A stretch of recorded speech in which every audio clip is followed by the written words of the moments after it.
आप लोग का शादी ब्याह होगा ना, तो वहां ससुर जी आएंगे, कहेंगे कि ख्याल रखिएगा, तो आपको लगता है कि अपनी बेटिया का कह रहे हैं ख्याल रखेंगे, वहां अपना शब्द साइलेंट रहता है। दामाद की इज्जत सबसे ज्यादा होती है, क्योंकि उन्हें पता है कि ये इकलौता व्यक्ति है जो उनके घर का तूफान रोक के रखा है। अदर सीबीएसई बोर्ड अमीर लोगों के लिए। कौन गरीब पढ़ता है सीबीएसई में?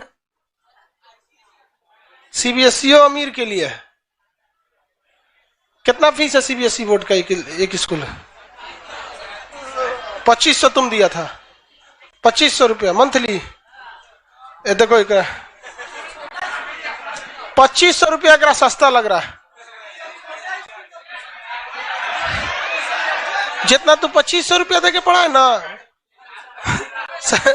हमारे शुरुआत में हम सीबीएसई बोर्ड से थे, बाद में जब हम हिंदी मीडियम में गए तो मेरे स्कूल का फीस 10 रुपया था। अचानक प्रिंसिपल आए थे भानु प्रताप, उनके समय स्कूल का फीस हो गया 30 रुपया। 30 रुपया देके पढ़े इंटर पूरा, 30 रुपया महीना। सरकारी था। कौन जो हो गया छोटकी? बोलो। सीबीएसई वाला जो होता है वो अमीर लोग ज्यादा ही रहते हैं, वो अलग बात है कि बहुत लोग को लगता है कि 2500 रुपया सस्ता है। सर नागालैंड में आदमी को खा जाता है सब। नहीं यार, कुछ जनजाति है वहां पे नागालैंड की जो कुत्ता वगैरह को खाते हैं लोग, सारे लोग नहीं खाते। समझ में आ गया कि नागालैंड के सारे लोग नहीं खाते। वहां कुछ खास एरिया है, वहां के लोग क्या करते हैं, कुत्ता वगैरह खा लेते हैं। तो ये मणिपुर समझ में आ रहा है? कौन सा झील है भाई? लोकटक झील। मणिपुर में कौन सा झील? लोकटक। सुभाष चंद्र बोस ने भारत दिल्ली चलो का नारा सिंगापुर से जब सेना लेके बढ़े थे ना, तो मणिपुर के इम्फाल से बोला था कहाँ चलो? दिल्ली चलो। इसी रास्ते सुभाष चंद्र बोस कहाँ आए थे? भारत में एंट्री मारे थे। मणिपुर, देखिए ये सब जो जगह है सब ये उतने डेवलप नहीं है, अभी अंडर डेवलप है। आप लाइव वाले लड़के जो मणिपुर के होंगे लोग, उन लोग को भी पता है कि भैया जंगल वगैरह है, ज्यादा गवर्नमेंट भी इधर ध्यान नहीं देती है। ये एरिया है ना पूर्वोत्तर भारत, ये अंडर डेवलपमेंट है। जबकि इसका अब देखेंगे ये सिंगापुर है। सिंगापुर, मलेशिया, थाईलैंड, म्यांमार होते हुए अगर यहाँ हम हाईवे लेके चले जाएं, इस एरिया तक हाईवे, इससे डबल फायदा होगा। एक चाइना को सरदर्द होगा क्योंकि वो कहता है दक्षिणी चीन सागर मेरा है, उसके मुहाने पे अगर यहाँ चले आते हैं तो सबसे ज्यादा डेवलपमेंट किसको मिलेगा? पूर्वोत्तर के राज्यों को मिलेगा, पूरा इंटरनेशनल रूट निकल जाएगा। दूसरा यहाँ पे देखेंगे वियतनाम हो गया, वियतनाम, कंबोडिया, थाईलैंड से होते हुए यहाँ से भी एक सड़क लेके जा सकते हैं यहाँ पर इस एरिया में। चाइना को यहाँ से सरदर्द दे सकते हैं, जिस तरह से चाइना हम लोग को सीपीईसी सड़क बना के रखा है पाकिस्तान में, लेकिन उतना कोई ध्यान देता ही नहीं इस एरिया में, जिस वजह से यहाँ पर उतना डेवलपमेंट नहीं हो पाता है। एक और रीजन है कि यहाँ पर लोकसभा की सीटें बहुत कम है। भारत में ओवरऑल में कुछ भी होगा, सबके पीछे मानना रखता है चुनाव। हमारा चुनाव रहना चाहिए। देखिए सब लोग को यूपी दिखता है, बिहार दिखता है, ये बड़े बड़े राज्य, क्या यूपी में 80 सीट, बिहार 40 सीट, बंगाल का सीट, राजस्थान, गुजरात, ये सब में डेवलप होता है। हालांकि इतना सुनहरा मौका है यहाँ पर इन लोग के लिए डेवलप करने के लिए, लेकिन अभी गवर्नमेंट उतना ध्यान नहीं देती इस सब पे। हालांकि वर्क चल रहा है, अब देखिए कितना दिन में कंप्लीट होगा कोई ठीक नहीं। ईसाई धर्म में एक चीज है कि ये जब ईसाइयत अपनाने के लिए बोलते हैं ना, तो आपको जबरदस्ती नहीं करते हैं कि ना तू अपने करो, इना की बम चला देंगे सीरिया की तरह, किडनैप करके लेके चल जाएंगे, चलो इस्लाम कबूल करो, फाड़ देंगे सीरिया में, इराक में, इस टाइप का नहीं करता है वो सब बड़ा। हाँ, पाकिस्तान, ईरान, अफगानिस्तान, सीरिया सब एक के हैं, सब मतलब एक ही विचारधारा। जबकि यहाँ पर आप देखेंगे तो ये लोग ईसाई मिशनरीज के तहत उन्हें काफी हेल्प करते हैं, तब जाके इन लोगों कौन सा धर्म अपना लेते हैं? ईसाई धर्म। भाई साहब जो धर्म अपनाना है अपनाओ, हमको किसी से मतलब रोक टोक नहीं है। आपको भी अपनाना है आप भी अपनाओ, नहीं अपनाना है मत अपनाओ। तो ये जगह कौन सा भी? मिजोरम। मिजोरम में एक पहाड़ी है जिसका नाम है मिजो की पहाड़ी। उस मिजो की पहाड़ी की सबसे ऊंची चोटी का नाम है नीला पर्वत। क्या पर्वत? नीला पर्वत। ब्रह्मपुत्र नदी जब असम में प्रवेश करती है तो इसके चारों ओर क्या खड़ा है? पहाड़। तो क्या पहाड़ पे नदी चढ़ेगी? लबालब बाढ़ कहां ला देती है? असम में। तो बिहार और असम बाढ़ पीड़ित सबसे भयानक राज्य है सब। बिहार में कोसी और असम में ब्रह्मपुत्र नदी, और इसके बाढ़ की समस्या बड़ी भयानक है। दोनों ओर से क्या खड़ा है? पहाड़ खड़ा हो गया है, जिस वजह से यहाँ बहुत ज्यादा दिक्कत आती है बाढ़ की समस्या को लेकर। आसाम का सबसे ऊपरी राज्य पॉलिटिकल नक्शा में आएंगे तो यहाँ मिलेगा डिब्रूगढ़, डिगबोई, नरकटियागंज। सबसे ऊपर कोना में डिब्रूगढ़, डिगबोई, नरकटियागंज। देखिए सबसे ऊपर मिला कोना में एकदम, डिब्रूगढ़, डिगबोई, नरकटियागंज। डिब्रूगढ़, डिगबोई, नरकटियागंज। मिला कि नहीं मिला? डिब्रूगढ़, डिगबोई, नरकटियागंज। डिब्रूगढ़, डिगबोई, नरकटियागंज। नहीं मिला? वहां पे मिलेगा आपको। और जगह देखिए वहां मिला कि नहीं मिला? डिब्रूगढ़ मिला, डिगबोई, नरकटियागंज, ये तीनों नहर कटिया होगा, नहर कटिया नहीं, नहर कटिया। ये तीनों जगह एक ही चीज के लिए फेमस है, पेट्रोलियम के लिए। किसके लिए? पेट्रोलियम के लिए। कुछ दिन पहले यहाँ आग लग गया था, यहाँ पे कुछ दिन पहले क्या हो गया था? आग लग गया था, विस्फोट हो गया था गैस पे। तो डिब्रूगढ़, डिगबोई, नरकटियागंज किस लिए फेमस है भाई? पेट्रोलियम के लिए। वहां पे कौन सी नदी दिख रही है? ब्रह्मपुत्र। चौड़ी सी नदी मिलेगी। कौन सी नदी? ब्रह्मपुत्र। वहां पे एक और नदी मिलेगी, लोहित। देखिए तो लोहित मिला, अगल बगल नीले रंग का नदी लिखता है, लोहित।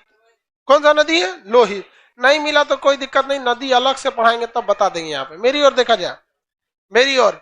यहाँ पर कौन सी नदी है सबसे चौड़ी? ब्रह्मपुत्र। सब लोग उस नदी में गिर जाइए। अब बहते हुए आगे आइए। नदी में गए, उस नदी में बहते हुए आगे जाइए जब तक जमीन ना मिल जाए बीच में।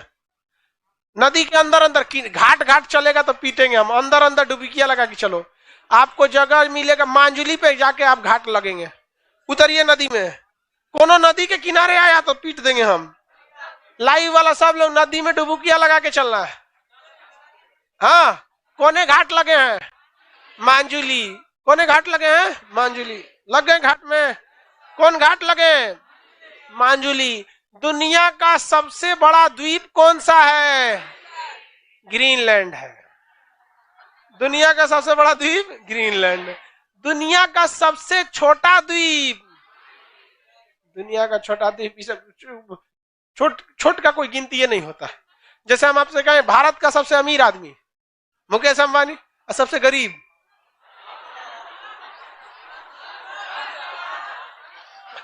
खान सर का बोल रहा है। हम लोग न, जो प्राप्त है वही पर्याप्त है। अमीर गरीब, गरीब की गिनती नहीं हो पाती है ना, क्योंकि लेवले पता नहीं चलता। ये दुनिया का सबसे बड़ा नदी पर बना हुआ द्वीप है। कैसा द्वीप है? नदी पर बना हुआ। द्वीप को इंग्लिश में आइलैंड कहते हैं। क्या कहते हैं? आइलैंड। आइलैंड में ना एस साइलेंट रहता है। इसको आइसलैंड नहीं पढ़िएगा, आइलैंड। आइसलैंड तो इस तरह लिखाएगा, आइस लिख के लैंड। ये क्या होता है? आइलैंड। इसमें एल एस क्या रहता है? साइलेंट। कभी कभी कुछ चीजें क्या हो जाती हैं? साइलेंट रहती है, कुछ नहीं बोलता है, मतलब उसका मतलब नहीं है साइलेंट। आप लोग का शादी ब्याह होगा ना, तो वहां ससुर जी आएंगे, कहेंगे कि ख्याल रखिएगा, तो आपको लगता है कि अपनी बेटिया का कह रहे हैं ख्याल रखेंगे। वहां अपना शब्द साइलेंट रहता है, मतलब अपना ख्याल रखिएगा जारी है। वहां पे क्या रहता है? कौन सा शब्द साइलेंट रहता है? अपना। हाँ, मैं किसका ख्याल रखने के लिए बोल रहे थे? अपना। क्या देखिए, दामाद की इज्जत सबसे ज्यादा होती है, क्योंकि उन्हें पता है कि ये इकलौता व्यक्ति है जो उनके घर का तूफान रोक के रखा है। अदरवाइज कोई इज्जत क्यों करेगा? साइलेंट का मतलब समझ में आ गया? आइलैंड में क्या साइलेंट रहता है? आते जाइए तब तक जब तक आप गुवाहाटी के घाटे नहीं लगते। गुवाहाटी या डिसपुर कोनो घाट लग जाइए, नदी के अंदर अंदर बहना है। कौन घाट लगना है? हाँ, कौन घाट लगेंगे? गुवाहाटी में। ये बकलोलवा, ये तो घाटे नहीं लगा, बांग्लादेश में दह गया।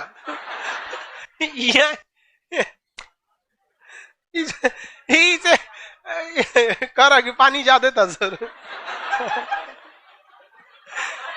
अगर इसको नहीं टोकते तो ये बंगाल की खाड़ी में चल जाता। अरे बेवकूफ साहब, आसाम में ही रहना है, अपन घर का नदी समझ ले क्या कि टहल रहा है इसे। खरा पानी ज्यादा था, चल गए। कौन घाट लगा आपको? गुवाहाटी और डिसपुर। क्या? गुवाहाटी और डिसपुर। किसी को कोई दिक्कत? यहाँ पर एक गेंडा बनाया होगा, काजीरंगा राष्ट्रीय उद्यान लिखा। एक सिंग वाला गेंडा मिलते हैं कहां पर? Kaziranga national park. किसमें? Kaziranga national park. एक सिंग वाला गेंडा को राइनोसोरस बोला जाता है। उसके गेंडे का जो दांत, आगे का जो सींग होता है, इसको गैर कानूनी रूप से बेचने में, दवा उद्योग में इसका बहुत ज्यादा काम आता है। आप दवाइयां देखेंगे ना तो आप कहेंगे कि एक सींग कितना का मिलेगा? एक सींग जो कितना का मिल जाता है? भाई साहब, ये लाखों के मिलते हैं। ये सींग जो होते हैं गेंडा का, लाखों रुपए के मिलते हैं, क्योंकि दवाइयों में बहुत कम जरूरत पड़ती है। दवा खाते कितना, एक टेबलेट रहता है उसमें कितना रहेगा, खाली सिंघवे का तो रहेगा नहीं वहां पे, उसमें बस थोड़ा सा अंश मिलाया जाता है। तो इसके गैर कानूनी रूप से इसका व्यापार बहुत ज्यादा होने की वजह से नाहक में बेचारे गेंडे को लोग मार देते हैं। जो आते हैं गेंडा को मार देते हैं, गेंडा मर गया, अब उसको काट लेते हैं। सरकार को भी चाहिए कि जितने गेंडा है खुद ही उनका सींग काट लो। गेंडा को मारेगा कौन? नहीं ना। आप बताइए, जिस पेड़ पर फल नहीं लगता है कोई उस पर पत्थर चलाता है? नहीं चलाता है। तो सरकार को भी चाहिए तनको सींग बड़ा हो जाए, सबको बुला बुला के बेहोश करो और सींग काट लो। उस सींग काटने से उसे तकलीफ नहीं होता है। जिस तरह हमें अपने नाखून और बाल काटने से तकलीफ नहीं होता है, उस तरह जानवरों के बाहरी सींग या बाहरी खूर को काट देंगे जो बाहर निकला। नाखून में भी कैटेगरी है, वो गोरखा नाखूनिया काटेंगे तो दर्द करने लगता है, गोरखा वाला करिका काटने में दर्द नहीं करता है, नहीं जान जाए यहाँ पे, तो उसमें दर्द नहीं करता। तो भारत सरकार को या गवर्नमेंट को भी ये सोचना चाहिए। लेकिन उनका सींग नेचुरल है भाई साहब, लड़ाई झगड़ा सींग में से करता है सब। लेकिन जिंदा रहोगे तो बहुत लड़ाई करोगे। लोग इतने हरामी हो जाते हैं, क्या बोले, 8-9 साल पहले काजीरंगा नेशनल पार्क में हाथी के दांत काटने के लिए ना तालाब में जहर मिला दिया गया था। 8-10 हाथी पानी पी के मर गई। और हाथी थोड़ा सा पानी तो पीती नहीं है, दबा के पिए, बेचारे मर गए से, उसका दांत काट के लेके चले गए। इंसान जैसा दलिद्र दुनिया में कोई पैदा नहीं हुआ। ये कोरोना वगैरह जो आया है ना, भगवान इसीलिए देते रहता है। लोग पैसे के लिए किसी भी हद तक गिर सकते हैं, गिरने की कोई सीमा ही नहीं रखा गया। बिना मुंह के जानवर को जहर दे के मार दी, कितना बेचारा तकलीफ होता हो। तो गवर्नमेंट को भी ये करना चाहिए भाई साहब, मेरे ख्याल से तो यही उपाय है। अदरवाइज में आप सेफ्टी नहीं दे सकते। पटना से बड़ा है वो जगह, जंगल है, उसमें से कहीं छुपे रहते हैं, मार के चले जाते हैं, कितना को रखेंगे। और सरकारी नौकरी रिश्वत के लिए ही बनाई गई है। कौन सा सरकारी डिपार्टमेंट है जहां रिश्वत नहीं चलता है? सेना बचा कुचा था, अभी देखे सीबीआई जांच लगी भर्ती पे, सुन रहे होंगे आप लोग न्यूज। एक तो लेफ्टिनेंट कर्नल रैंक के अधिकारी को सेना सीबीआई जांच हो गई, पैसा लेके भर्ती कर रहे भाई, कम से कम। तो ये बड़ी गड़बड़ हो जाता है। एक सिंह वाला गेंडा कहां पे? काजीरंगा। वापस आइए आप, असम की राजधानी दिसपुर आ गए। कहां है दिसपुर? दिसपुर आ गए। दिसपुर से ऐसे कोना में देखिएगा, ऊपर भूटान की ओर मानस राष्ट्रीय उद्यान लिखा होगा। कोना में देखिएगा मानस राष्ट्रीय उद्यान लिखा है। कौन सा राष्ट्रीय उद्यान है भाई? मानस। मिल गया। हाथियों के लिए फेमस है, बाघ और हाथी यहाँ मानस में रहते हैं। राष्ट्रीय उद्यान में बाघ और हाथी। इस राष्ट्रीय उद्यान में, राष्ट्रीय उद्यान, जीव मंडल, रिजर्व, इस सब में कुछ अंतर होता है। ये जब पढ़ाएंगे तब आपको इस बारे में बताएंगे। ये शहर कौन सा है? सिलचर। सिलचर से सड़क जाती है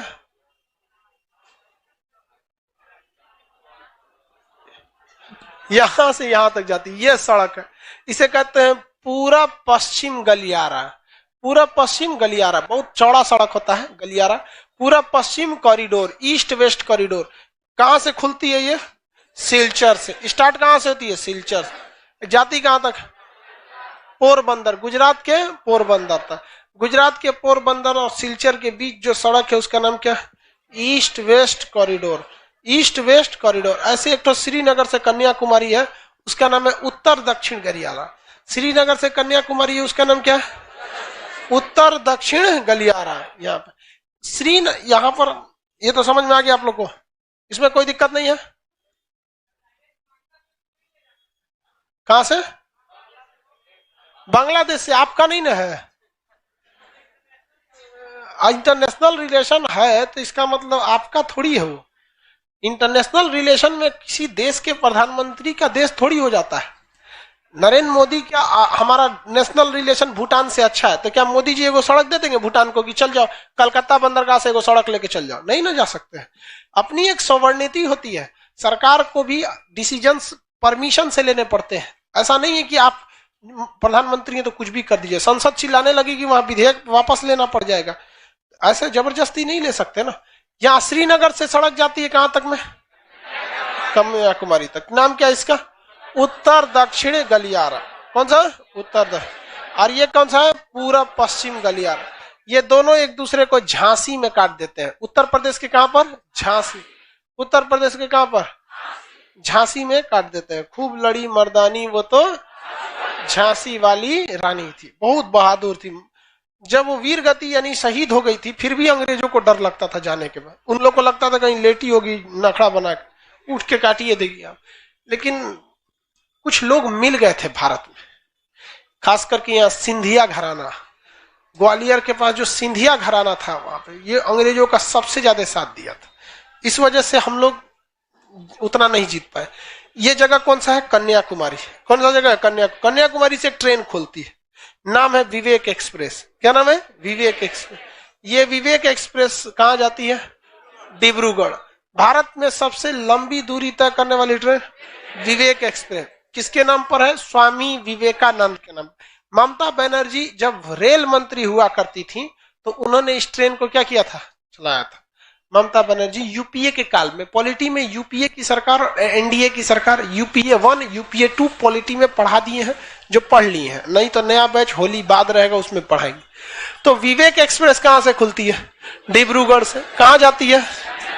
कन्याकुमारी तक। भारत की सबसे लंबी दूरी तय करने वाली ट्रेन विवेक एक्सप्रेस। उससे पहले एक ट्रेन जाती थी जिसका नाम था हिम सागर एक्सप्रेस। हिम मतलब बर्फ, सागर मतलब समुद्र।